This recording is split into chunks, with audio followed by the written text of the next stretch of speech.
This week is going to be crazy for AI, semiconductor, and big tech investors as we do have a lot of key earnings. And on today's episode, well, first I want to do just a very quick overview of what companies are reporting this week. And then I want to do a deeper dive on three companies, Meta Platforms, Microsoft, and Amazon, all three massive players that are reporting earnings this week and what the market is expecting, what I, as an AI and semiconductor and kind of investor of some of these companies as well, what am I looking forward to? I'm not going to take a closer look at Apple, as I do believe Apple is pretty slow right now with a lot of its AI innovation, and it has yet to give me a reason to truly look into it. But let's take a closer look in today's episode. All right. So first, I want to just start off with an earnings preview, right? I mean, we have a lot. This was one of the biggest earnings week, in my opinion. Monday after the market closed, you have companies like Cadence. If you are in the semiconductor market, this is one you're very familiar with. You also have Rambus as well. Now on Tuesdays when things get a little bit more exciting for other players. If you are in the fintech space, you do have SoFi and PayPal on Tuesday. And then before the market opens, we'll probably be doing some of the live streams on Tuesday morning, covering that as well. In the semiconductor space, there is a company called Teradyne that is reporting after the market closes. Now, Wednesday is probably going to be my busiest day. So let me know. Let me know what are the companies you want me to do a video and focus on. We have Vertiv, the key enabler in kind of AI infrastructure right now with the power, with the cooling and all that. So Vertiv is very popular before the market opens. Then you also have Meta, Microsoft on Wednesday after the market closes. Some other interesting names in the semiconductor space are going to be Lam Research, Qualcomm, and ARM. And now in the AI space, you also do have Applied Digital, which they still call Applied Blockchain in this information infographic right here. But we can see Wednesday is going to be crucial. And I personally, as a major investor of companies like NVIDIA and AMD, Meta and Microsoft are going to be the ones I'm keeping a closer eye on. Now, on Thursday, obviously, Apple is a big player, but like I mentioned, they haven't given me a reason to look into the company just yet. Amazon is destroying it, and I would love to hear more about kind of their cloud growth. And you also have some other popular names. Reddit is very popular. Coinbase is very popular. Roku is very popular. Cloudflare is very popular. So let me know in the comments below. Again, you guys know I really just focus on semiconductor and AI companies. So if it correlates with that, I can definitely do a video. Now, I kind of want to jump into earnings and what the market is expecting. And if you haven't watched my episodes before, one of the greatest platforms for getting all your investing needs. I use this on a daily basis is fiscal.ai. Make sure to check out my promotional offer at fiscal.ai/Jose for 15% off any of their paid subscriptions. Again, I use this on a daily basis. And it's not because I'm a partner. Regardless, if I wasn't a partner, I would be using this platform daily. So I want to start off with Meta Platforms. So Meta Platforms in forms of revenue expectations. The market is expecting somewhere around $44.5 billion in revenue. This will be a nice beat versus a year ago, where a year ago it was roughly $39 billion. So still seeing strong revenue growth. Now, if you kind of look at earnings per share is expected to be $5.79 overall consensus. Now, some of you might be looking at these charts and saying, Jose, why is this on the downtrend? Well, typically Q4, which is your December, and when all the advertisement money is happening, that technically is the peak of the year. So that's why you kind of see a bit of a slowdown throughout the years before it kind of starts ramping up. But any beats here would be pretty amazing. Free cash flow, obviously the company, we've heard a various amount of news of this company buying AI companies, hiring engineers for crazy amounts. What are stuff like that going to do with free cash flow? Free cash flow is expected to be roughly $6.4 billion this quarter. It is much lower than a year ago. A year ago was about 10.9. So we can see this company is massively investing right now. And Wall Street is expecting that free cash flow to be a lot weaker than a year ago. And those are things to definitely consider. And then the final thing is capital expenditure. So capital expenditure is expected to be around $16.5 billion. A lot of this has to do with timing of when chips and servers are made, but this is going to be one of their most expensive quarters in terms of capital expenditure for the past few years that we're seeing right now. And remember, I mean, this company is using kind of this capital expenditure to build out that AI super team, to build out AI servers, AI infrastructure, and the list goes on and on. Now, why I think this is actually super crucial in this earnings, Alphabet already reported earnings, right? Alphabet reported earnings this past week. I did a video on that. And two things that I think we learned from Alphabet. First, Alphabet's Google Cloud market is growing dramatically, which is very strong bullish indication and sentiment for the AI market, for the AI space, that the AI demand is still there. They kind of really talked about that demand still outstripping supply for the foreseeable future. And for that reason, they increased their capital expenditure. Now, with Meta, it's a little bit tricky because they don't have a cloud service provider, but those remarks are definitely going to be ones that Amazon and Microsoft investors are going to want to look at. Both Amazon and Microsoft investors are going to have to see, are you are you able to beat cloud revenue? And if you are, is the revenue coming in at strong numbers? Is margins coming in at strong numbers? And are you going to increase your capital expenditure just like your competitor to grab even more and more of this market? If you're not, that could create maybe some bearish sentiment. So as an NVIDIA, as an AI semiconductor investor, I am expecting not all of them, but some of these players to do increase their capital expenditure numbers from a quarter ago, what they mentioned a quarter ago, like we saw Google. Now, I have this pretty cool chart of what to mention. Like I mentioned, earnings is expected Wednesday after the market closes. The conference call is at 5. Total revenue is expected to jump about 14 to 15% based on analyst expectations. Advertisement revenue is still expected to be the biggest portion, growing at that 14.6%. Earnings per share expected to grow roughly 13 to 15% year over year. Family daily average people is expected to grow 6% year over year. And capital expenditure is expected to see some interesting things. Now, we would love to hear commentary about their AI build out. We see any updated on CapEx and depreciation outlook, any early revenue lifts from AI powered tools and business management. Obviously, they've used a lot of their advertisement solutions with AI, and we would love to hear a lot more about Meta's hiring pace for the new super intelligence, how they hired numerous amount of OpenAI chief scientists, how they acquired that a good portion of that company Scale AI. Outside of that, right, Llama 4 just came out earlier this year. Is Llama 4 a complete wash? Is this something that investors should say, look, you messed up here and we shouldn't look about it? So any key signposts here is the adoption metrics, any monetization roadmaps beyond open weights. Then obviously engagement and monetization is going to be crucial. We see WhatsApp business and kind of WhatsApp monetization really start off this past quarter, in the late of this quarter. So revenue reels run rate, WhatsApp business average revenue per person, and kind of the other monetizations.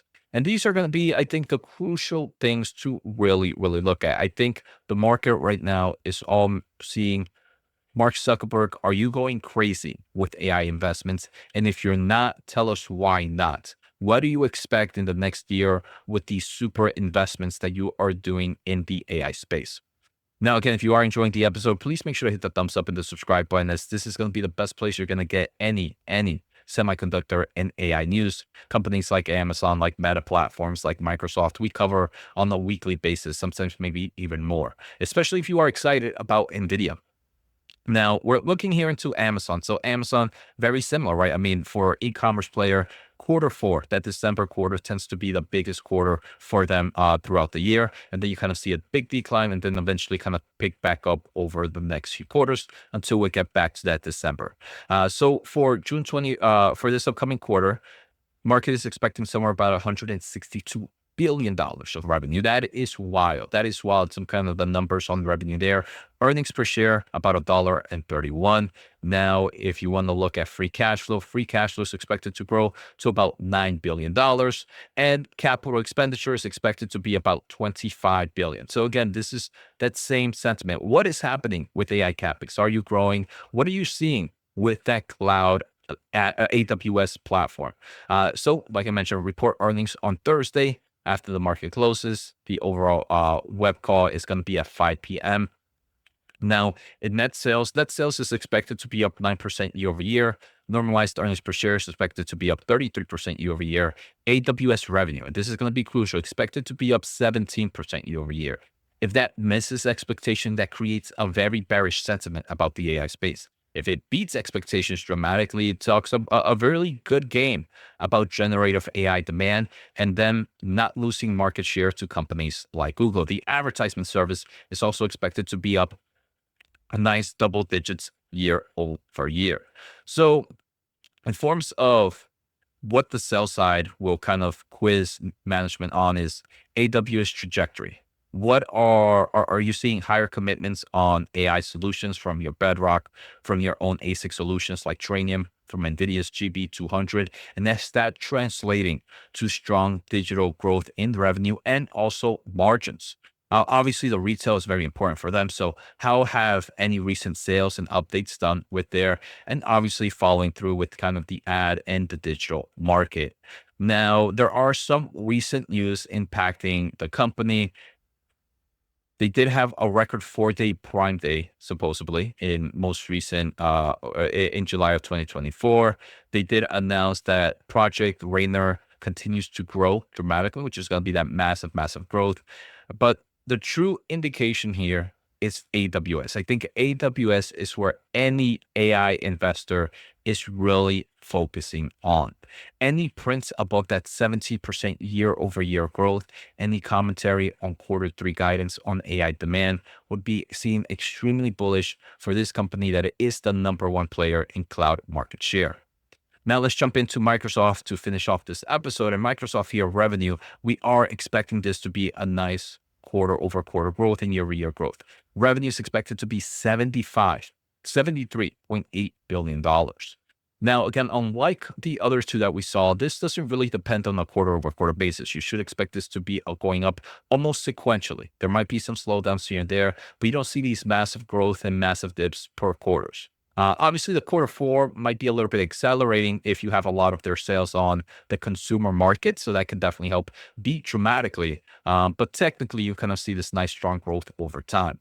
In forms of earnings per share of $3.38, a small decline from a quarter ago. Free cash flow, pretty high here, still around $21.5 billion as they are investing dramatically in their Azure cloud platform.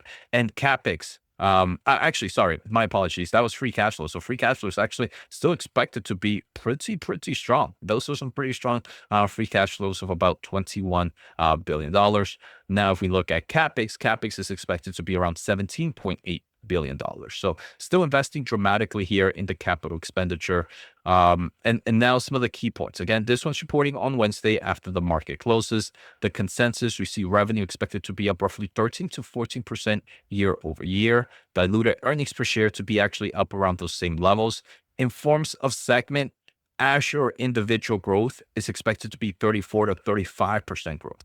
This is going to be crucial. This Azure individual growth, which is not, they have two segments, the intelligent cloud, and they kind of within the intelligent cloud, they have just solely Azure. And this is, if you beat these numbers, that kind of pictures a great AI demand, great OpenAI workload supply from them, especially as you recently see that OpenAI is working with other players, as you're seeing kind of other companies like Google really do really well in the cloud space. You have to make sure this segment is still going up.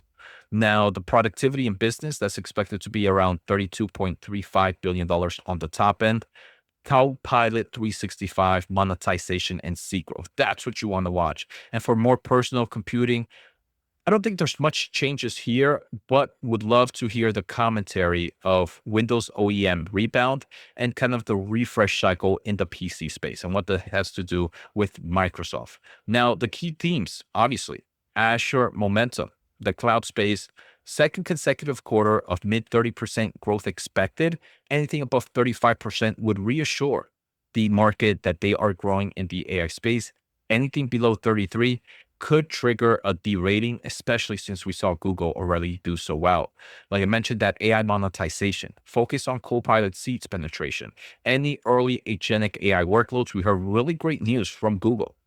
Microsoft has to deliver. It really, really has to deliver here. And for some recent news, these are some of the questions that maybe we might hear about. There's reports that about 9,000 additional layoffs came out in like July 24th. On June 27th, we heard about their ASIC AI chip, the Maya AI, has actually slipped in some delays, and mass production is expected to be later on. There's been reports of friction between OpenAI and them, and some other things that are not too important. I do believe those are going to be the three things. First, why are you laying off if the business is good? Why are you doing that? Are there things that we're not seeing? Two, what's going on with your AI investments? What's going on with your AI chips? What's going on with your Azure growth? And finally, what's happening with this relationship you have with OpenAI? It does seem like OpenAI just recently signed with Google. OpenAI is working with Oracle. OpenAI is working with CoreWeave, all these other players. Why do they still need you? And something related to that, that's creating a little bit of friction here. OpenAI couldn't make an acquisition because of Microsoft. Things like that are not going to play off really good. They're not. It's definitely impacting both Microsoft and OpenAI right now. And those are some things that need to be answered during the Q&A session. So I hope you guys enjoyed today's episode. Like I mentioned, as an AI investor, especially since Google just reported, right? Since Google just reported, we have to make sure that whoever does not meet expectations, they're probably losing market share in the cloud space. And the market is not going to like that. Are they increasing CapEx? If they are, the AI semiconductor market is going to like that. And if you are increasing CapEx, is it because you need to get more revenue and you're already showing that revenue growth still, even with what you're growing? And are you seeing margin improvements in some of these AI cloud computing solutions? Or is it something really hurting your margins with these massive AI investments? Some companies could be doing it right. Some companies could be doing it wrong, and we will be able to tell by the end of this week. So this is going to be a crucial week, and I hope you guys enjoyed today's episode. Like I mentioned, if you want that special offer, check out fiscal.ai/Jose. You can do so many things: charting, listen to earnings call, get AI summaries, get screeners. The list goes on and on. I use it for my semiconductor investment process, but for any type of investors, you can get a lot and a lot of information here. So check it out. Take care. Have a good day, and see you all next time.